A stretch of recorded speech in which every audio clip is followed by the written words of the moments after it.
추병원에서 전문적인 뇌혈관 치료를 시작한다는데 좀 알려주시기 바랍니다. 네, 뇌혈관 질환은 작년 우리나라 사망 통계를 보면 암에 이어서 그 심장 질환과 함께 그 사망률 2위, 3위를 계속 다투고 있는 질환이거든요.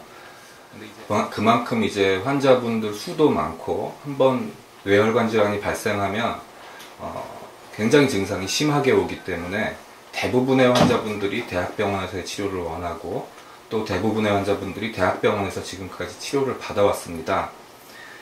하지만 대부분의 환자분들이 한꺼번에 대학병원으로 몰리다 보니까 그 시간을 다퉈서 치료를 해야 되는 상황에서 그 제대로 치료를 받지 못하고 골든타임을 놓치게 되는 경우가 많이 발생하고 있습니다.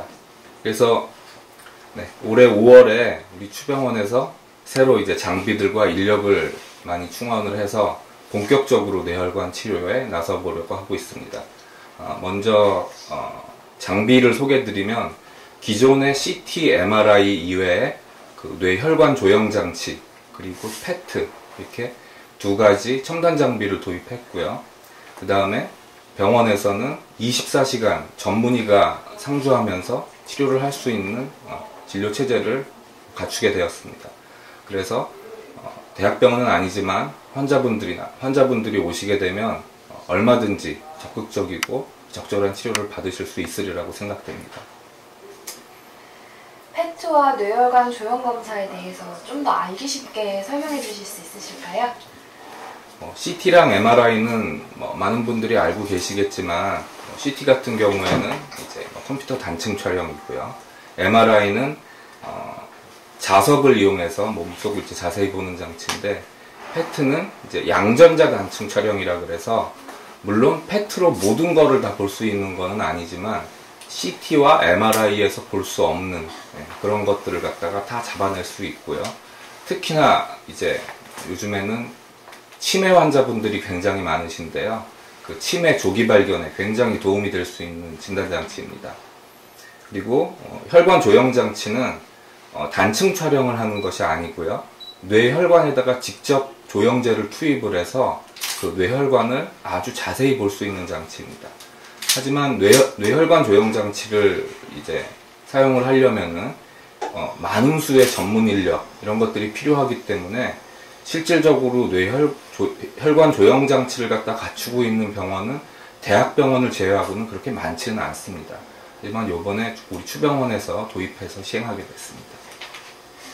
그래도 뇌혈관 자체가 워낙 무겁게 느껴지는 질병이라서 대학병원이 아닌 곳에서의 치료가 이제 불안해하는 가족들이 있을 것 같은데요. 네, 물론 병원에 와보시면 많이 불안해하시는 분도 있고 한데요.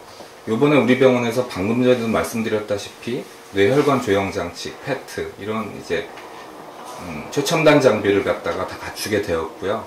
그 다음에 우리 병원에 있는 신경외과 전문의 2명은 둘 다 10년 이상 뇌혈관 질환을 갖다가 전문으로 치료해온 전문의들이고 둘 다 의학박사 소지자들입니다. 그래서 환자분들이 이제 걱정 안 하시고 와서 믿고 맡기셔도 충분히 치료를 하실 수 있으리라고 생각이 되고요. 또 뇌혈관 질환 치료를 할 때 가장 중요한 것은 골든타임 내에 치료를 하는 것입니다. 그런데 대부분의 경우에 환자분들이 병원에 오셨다가 대학병원으로 이송되는 과정에서 그 골든타임을 놓치는 경우가 굉장히 많거든요. 그렇기 때문에 추병원의 뇌혈관 질환으로 오시게 되면 대학병원으로 가시지 않아도 충분히 대학병원급의 치료를 받으실 수 있으리라고 확신하고 있습니다. 뇌혈관에 뇌경색 또는 이제 뇌출혈이 발생됐을 경우에 소위 골든타임이라는 것이 있을 것 같은데요. 각각의 골든타임은 어느 정도로 봐야 될까요? 보통 신경세포가 한번 손상이 돼가지고 완전히 손상돼서 회복이 불가능해지는 시간을 갖다가 보통은 이제 우리가 5분으로 생각을 하고 있거든요.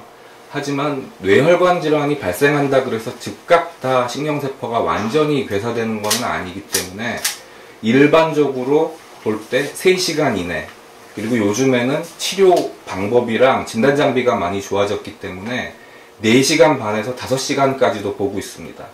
그래서 발병이 돼서 4시간 내지 5시간 이내에만 병원에 오시면은 후유증을 최소화하면서 얼마든지 치료가 가능하다고 말씀드릴 수 있습니다.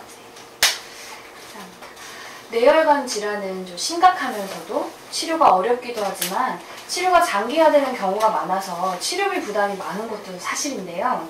이런 점에서 추병원은 어떤 대책을 가지고 계신가요? 제가 지난 10여 년 동안 뇌혈관 질환을 갖다가 치료하면서 느낀 점은 이게 뇌혈관 질환이라는 게 처음에 치료를 시작하고 나서 진행해가는 과정에서 굉장히 많은 진료비가 발생을 하거든요. 물론 처음에는 보호자분들이 굉장히 적극적으로 나서기도 하시지만 이렇게 진료비가 자꾸 쌓여서 부담이 되다 보면은 진료비에 부담을 느끼셔서 치료에 굉장히 소극적으로 되는 경우도 사실 적지 않게 있었거든요. 그래서 저희 추병원에서는 그런 점도 고려를 하려고 하고 있습니다. 그래서 방금 전에도 말씀드렸다시피 저희 병원에서는 대학병원급의 장비와 인력을 다 갖추고 있지만 대학병원보다 훨씬 더 저렴한 가격으로 대학병원이랑 같은 레벨의 치료를 갖다가 할 수 있도록 노력할 것입니다. 그래서 보호자분들이 오셔서 믿고 맡겨주셔도 경제적인 부담을 훨씬 덜은 상태에서 적절한 치료를 받으실 수 있으리라고 생각이 되고요. 또 한 가지 저희가 자신 있게 말씀드릴 수 있는 거는 뇌혈관 질환 치료는 급성기 치료부터 시작해서 급성기 치료가 끝나고 만성기에 접어들면 재활 치료도 굉장히 많이 필요하게 되거든요. 추병원은 급성기 치료센터부터 시작해서 만성기 환자분들을 치료하는 노인 요양센터까지 전부 다 갖추고 있습니다. 그래서 치료의 시작부터 재활 치료까지 병원을 옮기시지 않고요. 추병원에서 전부 다 치료를 받으실 수 있는 장점이 있습니다. 추병원에서 치료받을 수 있는 뇌혈관 질환에 대해서 소개해 주실까요? 네, 뇌혈관 질환은 흔히들 이제 뇌졸중이라고 부르고요. 이제 보통 분들은 뇌졸중에 대해서 어떤 것인지 잘 이제 헷갈려 하시는 경우가 많은데요. 일반적으로 뇌졸중은 크게 두 가지로 나눌 수가 있습니다. 첫 번째는 뇌혈관이 터지는 뇌출혈, 그 다음에 두 번째는 뇌혈관이 막히는 뇌경색증, 이렇게 두 가지가 있거든요. 과거 한 8, 90년대까지만 해도 우리나라의 뇌졸중의 한 60, 70% 이상이 뇌출혈이었습니다. 그런데 이제 90년대, 2000년대에 들어서면서 이제 한국인들 식생활이 많이 바뀌면서 요즘에는 뇌졸중 환자의 90% 이상이 이게 뇌경색증입니다. 어쨌든 뇌출혈, 뇌경색증 두 가지 다 뇌졸중이고요. 이 두 가지 모두 추병원에서는 방금 전에 말씀드린 장비와 인력을 동원해서 충분히 치료하고 적절한 이제 서비스를 갖다 해드릴 수 있을 것으로 생각되고 있습니다.